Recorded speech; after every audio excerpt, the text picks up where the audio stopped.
Nangyayari ang pinansyal na pang-aabuso sa matatanda kapag ang kanilang mga pag-aari o resources, usually sa form ng pera, ay ninanakaw o ginagamit sa maling paraan ng ibang tao.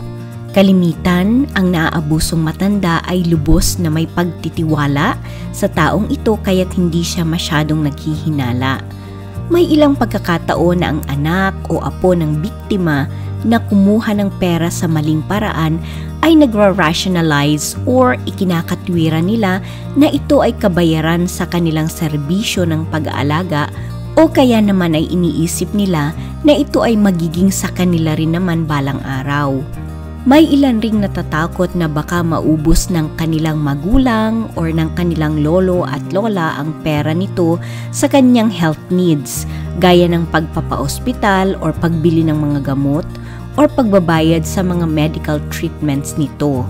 At wala nang matirang pamana para sa kanya, kaya't nagdedesisyon siya na kuhanin kung ano ang pwede niyang makuha mula sa matanda hanggat maaari. Regardless sa kung anuman ang dahilan ng taong nag-aalaga sa isang matanda, kung ang financial resources nito ay ginagamit niya para sa kanyang sariling kapakanan, ito ay isang financial na pang-aabuso. Ngunit kung ang resources ng matanda ay nagagastos or nagagamit ng caregiver para sa personal needs mismo ng pasyente o ng inaalaga ang matanda, hindi ito pang-aabuso. Maraming magulang habang sila ay nagkakaedad ang sobrang nagtitiwala sa kanilang miyembro ng pamilya at hindi sila naniniwala na maaaring pagnakawan sila ng mga ito. Itong denial or kaisipan na ito ay kalimitang nagpapatuloy kahit may mga sapat ng ebidensya na sila ay financially naaabuso ng kanilang pamilya. Kalimitan din ay saka lamang sila maniniwalang sila ay pinagsamantalahan financially ng kanilang pinagtitiwalaan kung ang kanilang bahay or ibang ari-arian ay napagbenta na, kung ang kanilang savings ay naubos na, or kung ang anumang mahalagang bagay sa matandang biktima ay nawala na. Ang mga nang-abusong caregivers ay kalimitan ring iniiwanan na nila yung matatandang kanilang inaalagaan kapag lahat ng assets nito ay naubos na. Ang mga posibleng palatandaan na ang isang matanda ay financially naaabuso ay ang mga sumusunod. Una, hindi maipaliwanag na mga withdrawals, usually ay sa malalaking halaga mula sa bank account ng matandang biktima, at hindi ito maipaliwanag kung saan ito ginastos or ginamit.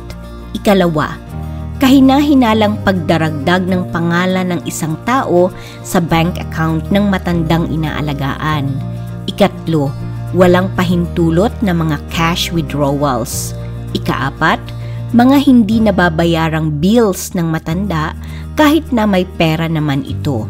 Ikalima, pagkakaroon ng mga peking pirma o signature related sa financial transactions o kaya ay sa paglilipat ng titulo ng pag-aari ng matatanda.